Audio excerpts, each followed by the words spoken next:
Ahojte, ja som Rado a vítajte pri prvom chemickom videu. Tak poďme na to.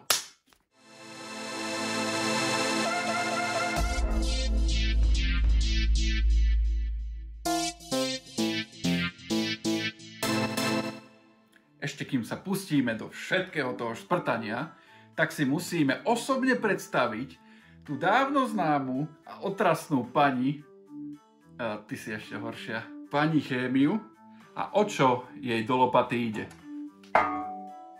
Je mi jasné, že väčšina z vás by bola radšej influencerom, influencerkou, youtuberom. Ja nie som youtuber, ja som učiteľ. Rokovou hviezdou na Instagrame a s chémiou by ste určite nechceli mať nič v živote spoločné. Ale aj pri týchto povolaniach by ste mali niečo vedieť o chémii, aby nedošlo k takýmto udalostiam.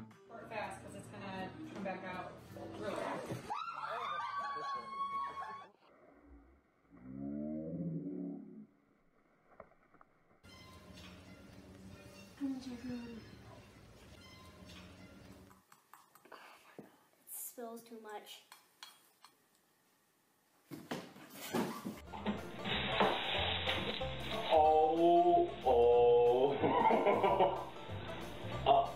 Look what happened.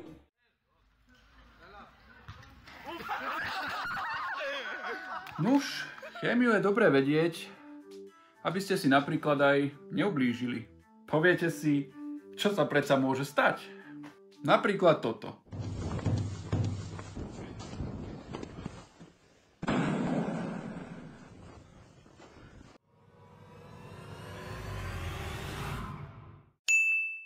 Lucky. A toto? Alebo toto?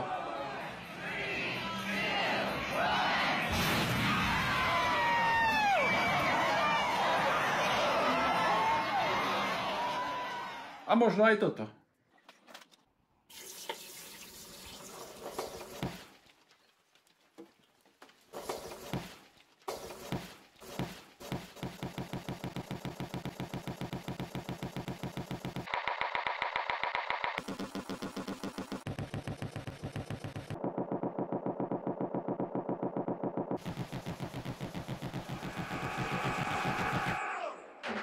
Alebo aby ste jednoducho netrepali hlúposti, ktoré nedávajú zmysel.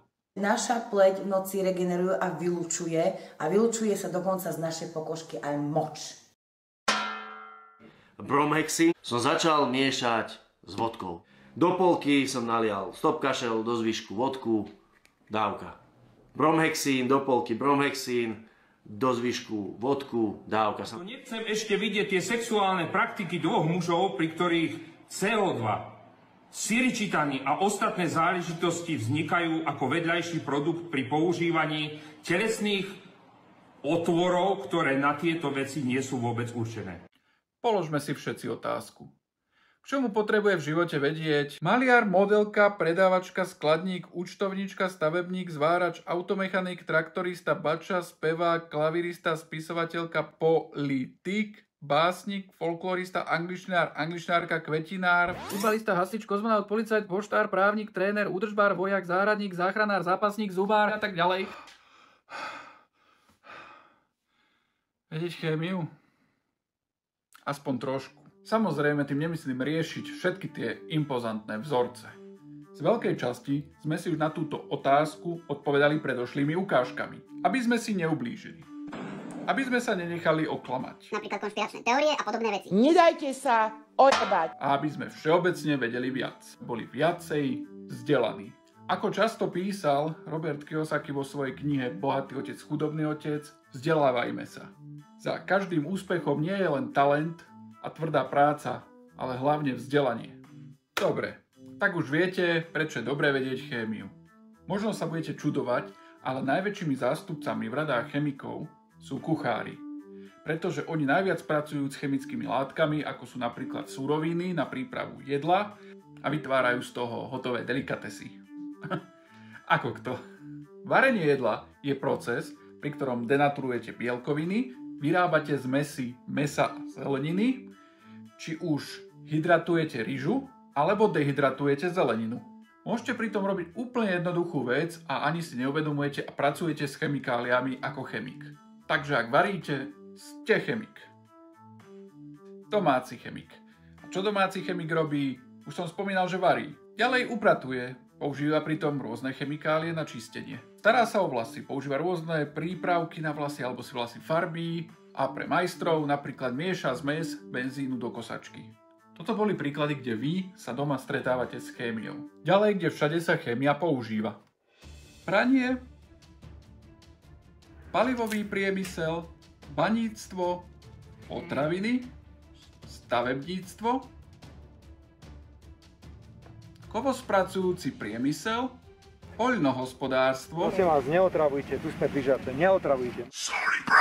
Výroba materiálov dennej spotreby, lepidlá, farby, lieky a nanočipy do vakcín. V Spojených štátoch, aj v Izraeli, aj možno v niektorých iných krajinách, už dnes majú vakcíny, ktoré obsahujú nanočipy a pomocou tej tzv. Vakcíny vám do tela vstreknú ten nanočip. Proste všade. Teraz si ale poďme vysvetliť, čím sa zaoberá chémia ako veda. Každá veda niečo skúma a chémia nie je tiež výnimkou. Chémia je veda o materiáloch, ich fyzikálnych vlastnostiach a vzájomných reakciách.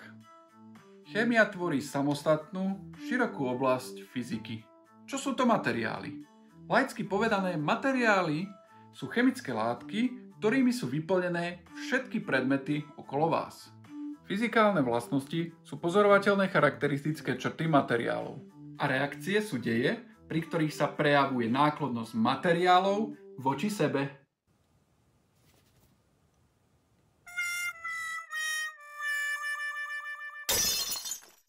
Ak sa náklonnosť prejaví až veľmi, čiže sa veľmi do seba zalúbia, tak to vyzerá takto.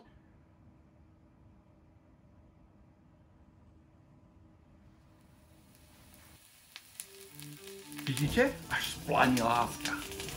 Wow! Ak sa tiež veľmi ľúbia, ale hanbia sa pred sebou a treba ich trošku postrčiť, iskričku tam dodať, tak to vyzerá takto.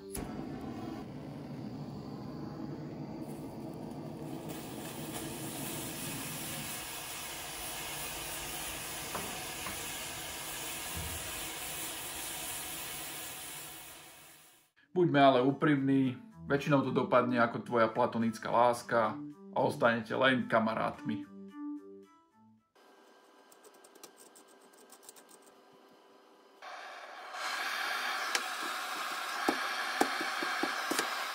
Vráťme sa ešte ku tým vlastnostiam.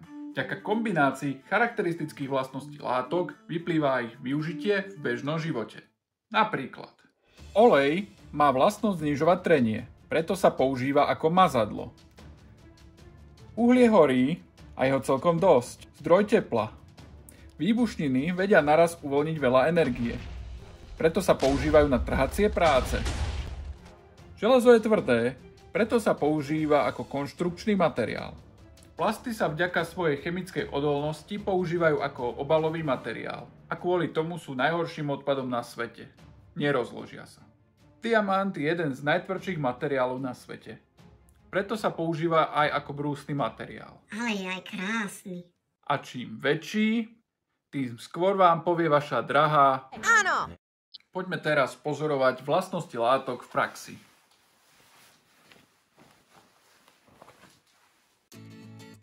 Máme tu dve látky, na pohľad sú veľmi podobné. Sú to látky pevného skupenstva, bielej farby, majú podobný tvar kryštálikov, niektoré sú väčšie, druhé menšie. No, voňa. Nič necítim. Si to otvor.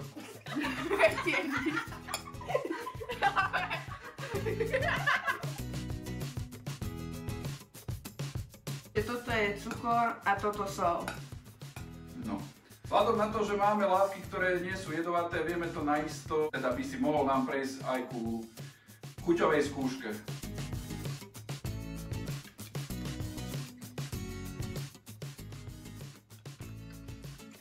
Nemýlil som sa, je to cukor. Zložku číslo 2. Taktiež som sa nemýlil, je to sol. Slaná sol. Veľmi slaná sol.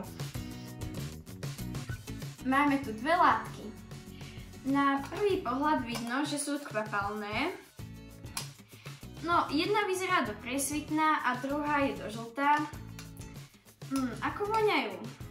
Toto bude podľa mňa ocot. Áno, to je ocot. To smrdí ako pokazené vajíčka. Ako chutia?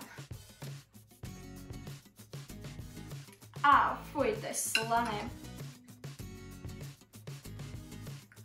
To je ešte horšie. Fuj, to je príšerné.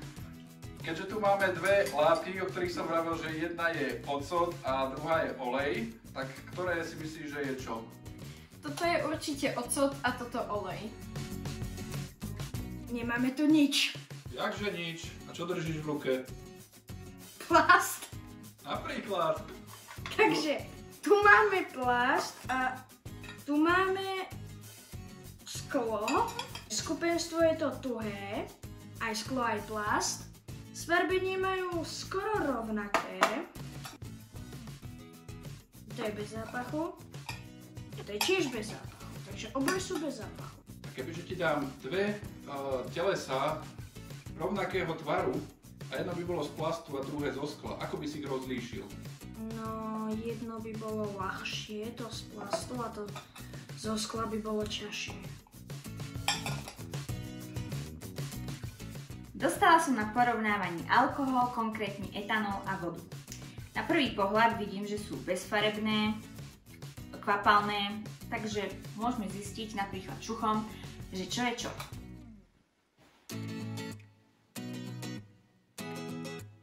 Alkohol.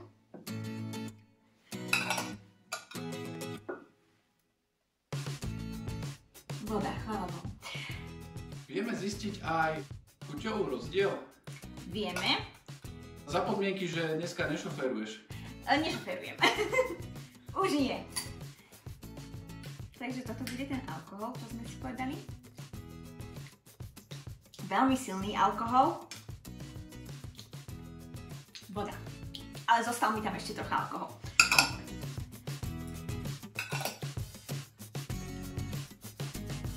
Keďže tu mám alkohol, tak aj tam napísané horlavosť, tak to tu mám podpáliť, či čo? No, radšej tu nie. To spravíme vonku. Dobre, tak na to sa teším.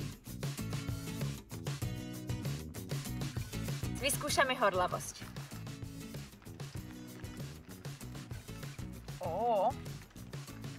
A voda nehorí. Ty si istá?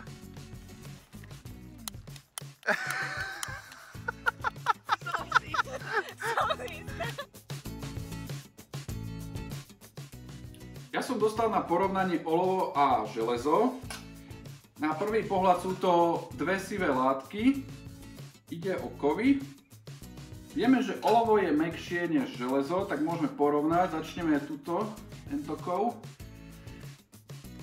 Vidíte, že nech sa snažím akokoľvek, ak to vôbec ide zohnúť, tak veľmi ťažko, tak zrejme toto bude železo.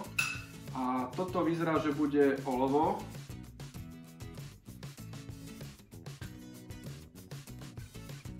Úplne jednoducho išlo zohnúť. Čiže železo je tvrdšie, olovo je mäkšie. A ešte chuť. Nebudem ochutnávať. Ale to tam máš napísané. Kto to tam napísal? Sakra, aspoň kúsok. Ale nebudem ochutnávať olovo. Čo tu je napísané, to platí. Ja nebudem ochutnávať olovo, lebo je jedovaté. Ja vám tu na to kašlem, viete čo? Si to robte sami. Tak, a máme za sebou prvé video z chémie. Vidíte, ani to nebolo. Chémia nie je až taká zlá, ako sa na prvý pohľad zdá. Len ju treba pekne brať od základov, pekne všetko vysvetliť, ukázať nejaké príklady, či už vtipné alebo vážne. A ono to pôjde, nebojte sa ničoho, spolu to dáme. Teším sa opäť pri ďalšom videu, kde si povieme, ako to vyzerá v chemickom laboratóriu, aké sú zásady bezpečnosti a čo všetko sa v takom chemickom laboratóriu môže nachádzať. Čaute u ďalšieho videa.